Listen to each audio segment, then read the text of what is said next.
ইতিহাস ঐতিহ্যে মধ্যপ্রাচ্যের অন্যতম দেশ ইরান। ইরানের ইসলামী বিপ্লব মধ্যপ্রাচ্যের ইতিহাস পরিবর্তনকারী ঘটনাগুলোর একটি।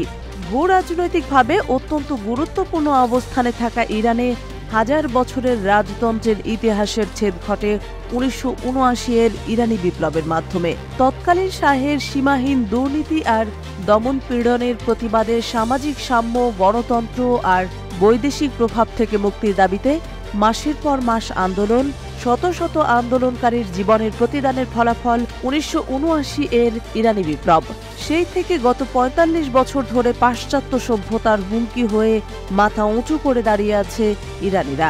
একসময় মধ্যপ্রাচ্য ও আরব বিশ্বের ভূ রাজনৈতিক কেন্দ্রবিন্দু ছিল ইরান। পৃথিবীতে সবচেয়ে প্রভাবশালী ও শাহী ঐতিহ্যবাহী রাজবংশের একজন ধারক ছিল ইরানের সর্বশেষ সম্রাট মোহাম্মদ রেজা শাহ পাহলভি। প্রায় ২৫০০ বছরের এই রাজবংশের বিলুপ্তি ঘটে ১৯৭৯ সালে। একটা লম্বা সময় মোহাম্মদ রেজা শাহ পাহলভির রাজনৈতিক সহিংসতামূলক দমন ইরানি সাধারণ জনগণকে প্রতিবাদী হয়ে উঠতে বাধ্য করে।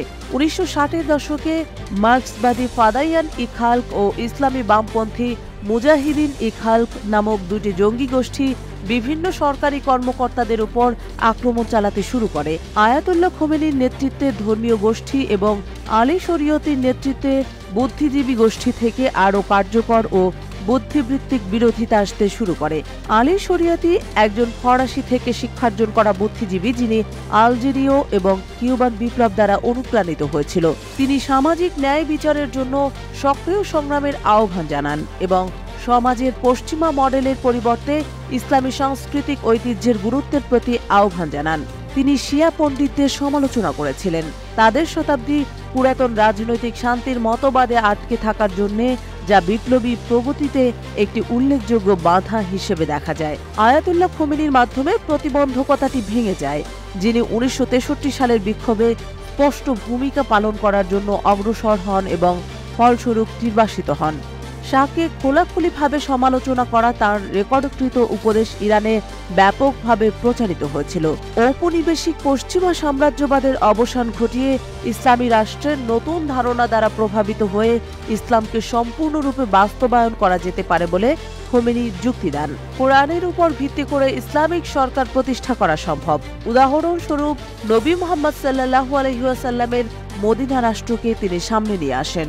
তার বিখ্যাত বই ওয়েলিয়াতি ফকিহ হুকুমাতি ইসলামীতে খোমেনি জোর দিয়ে বলেছেন যে সত্য ইমাম, যিনি শিয়া মাযহাবে মুহাম্মদ সাল্লাল্লাহু আলাইহি ওয়াসাল্লামের বংশধর থেকে একমাত্র বৈধ নেতা ছিলেন, তার অনুপস্থিতিতে আলেমরা ইসলামী ধর্মগ্রন্থগুলির জ্ঞান অর্জনের দ্বারা তাদের শূন্যস্থান পূরণ করার জন্য দায়িত্বরত। এই ধারণাটি ইরানের জন্য গুরুত্বপূর্ণ ছিল, কারণ সুফিবাদের কারণে ইরানি আলেমরা রাজনীতি থেকে দূরে থাকতেন। তিনি এর মাধ্যমে আলেমদের রাজনীতিতে জড়িত হওয়ায় শুধু বৈধতাই দেননি, বরং তা অত্যাবশ্যকীয় করে দিয়েছেন। খোমেনির জ্বালাময়ী বক্তব্য ও লেখনী দ্বারা ইরানিরা ব্যাপকভাবে উদ্দীপ্ত হন। শাহের বিরুদ্ধে তার অনুসারীদের বিক্ষোভগুলি ইরানের সব প্রধান প্রধান শহরে ছড়িয়ে পড়েছিল। ১৯৭৯ সালের ১ ফেব্রুয়ারি যখন নির্বাসিত খোমেনি বিজয়ী হয়ে ইরানে ফিরে আসে, তখনই বিপ্লব পূর্ণতা পায়। এর ১০ দিন পর যখন আন্দোলনের তীব্রতা চরমে পৌঁছায়, তখন রেজা শাহ পাহলভি পদত্যাগ করেন এবং পালিয়ে যান। ইরানি বিপ্লবের মাধ্যমে আধুনিক রাষ্ট্র ব্যবস্থায় সর্বপ্রথম ইসলাম এবং গণতন্ত্রের মিশ্রণ হয়। রাষ্ট্র ব্যবস্থার শীর্ষে থাকে সুপ্রিম লিডার নামে একটি পদ, যিনি আয়াতুল্লাহদের মধ্য থেকে পার্লামেন্টের মাধ্যমে আজীবনের জন্য নির্বাচিত হন। এর পাশাপাশি রয়েছে গার্ডিয়ান কাউন্সিল নামে ১২ সদস্যের একটি পরিষদ, যাদের মধ্যে ৬ জন সুপ্রিম লিডার নিয়োগ দেন। বাকি ৬ জন ইরানের সংসদ মজলিস-ই শুরার মাধ্যমে নির্বাচিত হন।